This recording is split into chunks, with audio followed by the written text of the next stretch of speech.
Our top focus this hour: within days, the Ukraine crisis has taken a huge detour from diplomacy to force. Russian lawmakers have authorized Putin to use military force outside the country. The move could be a harbinger of a broader attack on Ukraine, while the United States says an invasion is already underway. Now, in the latest, Russian President Vladimir Putin said today that Moscow was ready to look for diplomatic solutions, but stressed that the interests of Russia remained non-negotiable.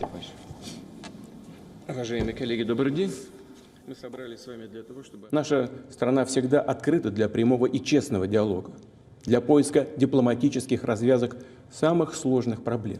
Интересы России и безопасность наших граждан для нас безусловны. This statement comes after Russian lawmakers gave Vladimir Putin the green light to deploy forces abroad. Now, the Russian leader can send troops into Ukraine despite a fierce global backlash. The unanimous approval by the Russia's upper house allows deployment of what they call peacekeepers. Two breakaway Ukrainian regions. The regions are now recognized by Moscow as independent. Russia has also established diplomatic relations with Ukraine's separatist-controlled regions after Putin ordered Russian troops into eastern Ukraine. Latest satellite imagery shows new deployment of Russian troops near the border of northeastern Ukraine. Soldiers and equipment have been established in areas less than 20 kilometers from the border with Ukraine.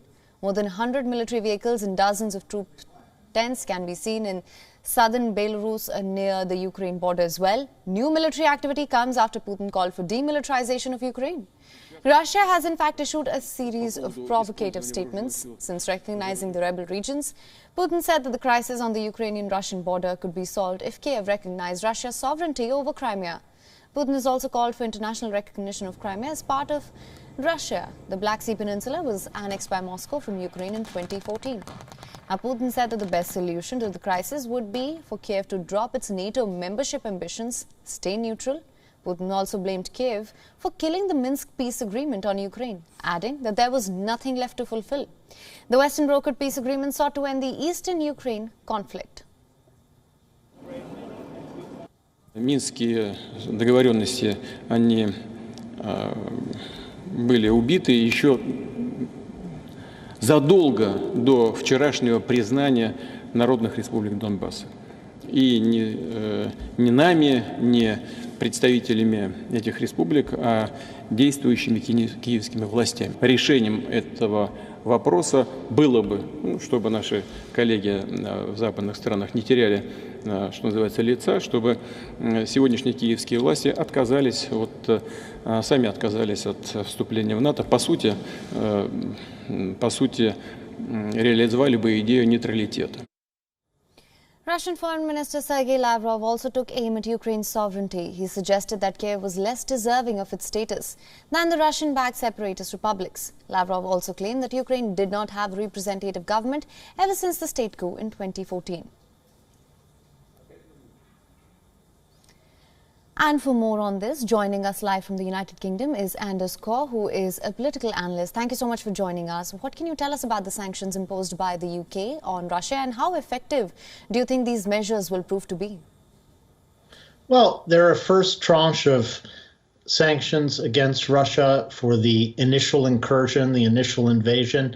They're holding back with the rest of the sanctions until, if Putin decides to go further into Ukraine, whether that be take over the whole provinces of Luhansk and Donetsk, or whether that be go to the Dnieper River or go all the way to Lviv.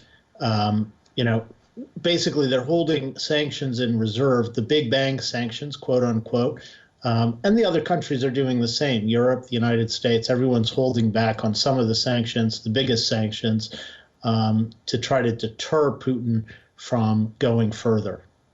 Right. Also, UK Foreign Secretary Liz Truss has warned that Russia might attack Kiev. How do you see the role of the UK and other Western allies? What implications would this have on UK? Well, it's already had a big effect on the stock market. For example, it will increase gas prices in Europe. But I think that what the leaders are doing in the United States and Europe and the UK is to try to keep the effect on consumers to a minimum. So they're very, very much focused on keeping those gas prices down. They're looking, there are other sources of oil and gas than Russia, certainly. There's Saudi Arabia. United States is bringing in new shale. Canada. I mean, maybe the pipeline, the Keystone pipeline from Canada could be reinvigorated, for example. So there's a lot of other options than Russia. The most important thing is that we focus on deterring Putin in a very strong way, maintaining some of the deterrent effect of those sanctions as backup. Right. In fact, I was just going to ask you that. What do you think is the way forward? Do you think there is still hope for a diplomatic solution? I think there may be. I mean, he's already broken the egg by, charging in with troops into these two so-called republics. But I do think there's certainly room for diplomatic maneuver to keep him from going any further. But all of that diplomacy has to be backed up with the threat of force, with the threat of economic sanctions. And that's exactly what the U.S. and Europe are doing. We're putting in shoulder-fired missiles in terms of anti-tank missiles and anti-aircraft missiles that are going to be very hard for the Russians to deal with if they go past those two republics. Right. Mr. Underscore, thank you so much for joining us with your insights on this. Thank you very much. WION is now available in your country. Download the app now. Get all the news on the move.